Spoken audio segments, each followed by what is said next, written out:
হাবুর স্কলারশিপটা যে এতটা দর্শকরা গ্রহণ করবে এটা আমি বুঝি নাই।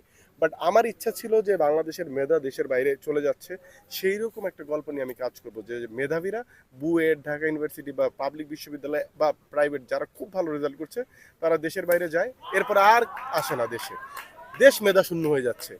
এইটা আমাকে নাড়া দিছে, দেন আমি এই গল্পটা করতে চাই। আপনি দেখবেন যে আপনার এলাকায় যারা রাজনীতি করে এর মধ্যে একটা বেশিরভাগ অংশ হচ্ছে টোকাই, ছিনতাইকারী, এরা ধীরে ধীরে যায় নেতা হচ্ছে। যাকে দিয়ে আপনি ডাব পাড়াতেন গাছের, সে হচ্ছে আপনার এক সময় নেতা, বেয়াদবি করতেছে চরম। আমাদের ট্রেডিশনটা এরকম হয়ে গেছিল যে যে যত বড় বেয়াদব এলাকার সে তত বড় রাজনৈতিক নেতা বা রাজনৈতিক পদধারী। তো আমি আমার হাবুর স্কলারশিপে এটা বলার চেষ্টা করছি যে ভাই মেধাবীরা আসেন, রাজনীতি মেধাবীদের কাজ, কারণ দেশ চালাবে রাজনীতিবিদরা। সেইখানে যদি টোকাই, ছিনতাইকারী, এরপর দুষ্কৃতিকারীরা আসে তাহলে দেশ ধ্বংস হয়ে যাবে। এটাই বলতে চাইছি হাবুর স্কলারশিপে, এবং সেটা বাংলাদেশের জনগণ এত সুন্দরভাবে রিসিভ করছে, আলহামদুলিল্লাহ আমি কৃতজ্ঞ। দেখেন, আমি প্রথম তো আপনি যে অংশটার কথা বলছেন এটা অস্ট্রেলিয়াতে শুটিং হয়েছিল। তো অস্ট্রেলিয়াতে আমি যখন এই দৃশ্যটা করছিলাম, তো আমি অনেক প্রবাসী অস্ট্রেলিয়ান ভাইদের দেখেছিলাম পিছনে। আমি যখন ডেলিভারিটা শেষ করলাম আমার দেশ নিয়ে, আমি কেন দেশে ব্যাক করব, আমি দেখলাম যে পিছনে প্রত্যেকটা মানুষ কান্না করতেছিল, তো যারা শুটিং দেখছিল, এবং আমাকে অনেক জড়ায় ধরলো, ভাই অনেক টাকার মালিক হয়েছে অস্ট্রেলিয়া এসে, বাট দেশটা সার্ভ করতে পারি নাই। আজকে আপনার কথাগুলো শুনলাম, যদি আমি ট্রাই করব আমার পরবর্তী প্রজন্মকে আমার দেশে পাঠাতে বা দেশে ইনভেস্ট করতে। অনেক কথা আছে যে আমার দেশে নিরাপত্তা নাই, চাকরি নাই, এটা নাই, সেটা নাই। মেধাবীরা যদি দেশের বাইরে যেয়ে বসে থাকে তাহলে এই নিরাপত্তাগুলি দিবে কে?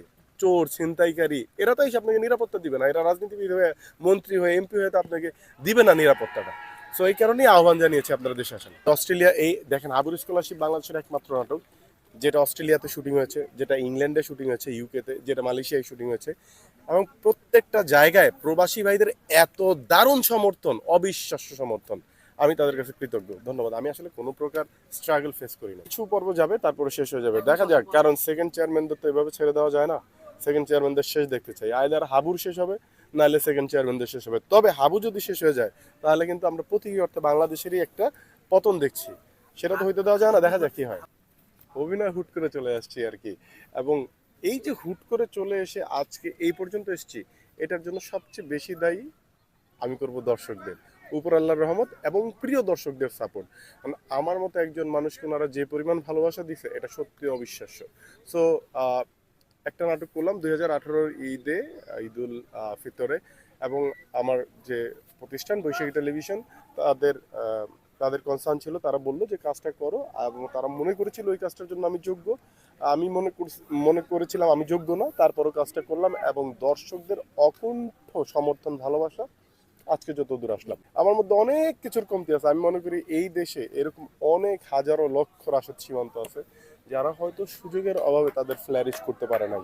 সো আলহামদুলিল্লাহ আমি ভাগ্যবান, আল্লাহ আমাকে কবুল করছে যে আপনারা আমাকে আমাকে দেখলে আমার কাছে আসছেন, বিভিন্ন কথা জিজ্ঞেস করছেন। আমার চেয়ে অনেক যোগ্যতা সম্পন্ন মানুষ, অনেক যোগ্যতা সম্পন্ন ছেলে বাংলাদেশে আছে, তারা এখনো এই পর্যায়ে আসতে পারে নাই। সো আমি মনে করি আমার যোগ্যতার তুলনায় আমি অনেক বেশি পেয়েছি। এটা একমাত্র আল্লাহর রহমত এবং দর্শকদের ভালোবাসা, আমার পরিবার, আমার আব্বা আম্মা সবার দোয়া ছিল বলে। না, আমার হাত, আমি আমি চিন্তা করি নেই আমি অভিনয় করব। আমার অফিস চিন্তা করেছে যে ও অভিনয় করবে, এবং তাদের জোরাজুরিতে, তাদের আমার প্রতি স্নেহ, ভালোবাসা, কনফিডেন্সের কারণেই আমি হচ্ছে ক্যামেরার সামনে দাঁড়িয়েছি। এরপরে বাকি কাজটুক করে দিয়েছে দর্শকরা। কারণ ওনারা, আমি প্রথম নাটক করার পরে সেই নাটকের নিচের যে কমেন্টসগুলো আমি পড়েছি, সেখানে আমি দেখেছি অনেক কমেন্টস এরকম যে উনি যেন, রাশিদ সীমান্ত যেন না থামে। এই যে ওনাদের এই কমেন্ট যে না থামার, আমার কাছে এইটাই আমার আজকের এই পর্যন্ত আসার ফুয়েল, এইটাই আমার মুভিল, এইটাই আমার পেট্রোল। উপরওয়ালা চেয়েছেন, দর্শকদের সমর্থনে হয়েছে। আলহামদুলিল্লাহ, ভালো লাগতেছে, অনেক ভালো লাগতেছে। আমাদের সকল বন্ধু বান্ধবরা যারা আমরা একসাথে ইন্ডাস্ট্রিতে কাজ করি, সবাই আছে ক্যামেরার সামনের পিছনের মানুষজন, একসাথে দেখা হচ্ছে, আড্ডা হচ্ছে, ভালো লাগতেছে। পরিকল্পনা ছিল না, তবে মাঠে পড়ে থাকতাম একটা সময়, রাত দিন এরকম পড়ে থাকতাম। রাত বলতে এরকম রাতে হচ্ছিল গবেষণা হইতো সব বন্ধু বান্ধব মিলে যে কালকে কিভাবে খেলবো, আর পর দিনে খেলতাম আর কি। এটার জন্য প্রচুর মাইর খাইছি, এবং এটা যে শুধু আমার গল্প এরকম না, গ্রাম বাংলার প্রতিটি ছেলের, মানে প্রতিটি বলতে হচ্ছে মেজরিটি পার্সেন্ট ছেলেরই এই একই গল্প।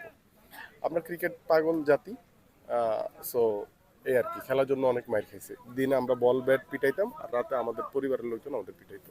ভালো খেলবে তারা পাবে, প্রত্যেকটা দলেরই জিতার অ্যাবিলিটি আছে, প্রত্যেকটা দলই চমৎকার, এবং একটা ভারসাম্যপূর্ণ দল হয়েছে প্রত্যেকটা দলেরই। এবং যেই জিতুক না কেন, দিন শেষে আমরাই জিতবো, কারণ আমাদের বন্ধু বান্ধবরাই খেলছে। আমার টাইমটা ওয়েস্ট হচ্ছে না। এটা ঠিক যে সামনে ঈদ, প্রচণ্ড ব্যস্ত শিডিউল পার করছি। আজকেও শুটিং ছিল, একটু রিকোয়েস্ট করে পিছিয়েছি। এরপরে সামনের যে দুইটা খেলা, একটা আমি মিস করব, পিছাইতে পারতেছি না কোনোভাবেই। তারপরও আমার মনে হচ্ছে যে আমরা আমরা হচ্ছে হলো ওয়েস্ট হচ্ছে না। কারণ এই কারণেই ওয়েস্ট হচ্ছে না, জীবনে শুধু টাকাটাই সব না, জীবনে বিনোদনের দরকার আছে। আর এই যে আমরা সবাই এক হলাম, আমাদের বন্ডিংসটা আর একটা দৃঢ় হয়, তো দরকার আছে এটা। আমি মনে করছি না ওয়েস্ট হচ্ছে।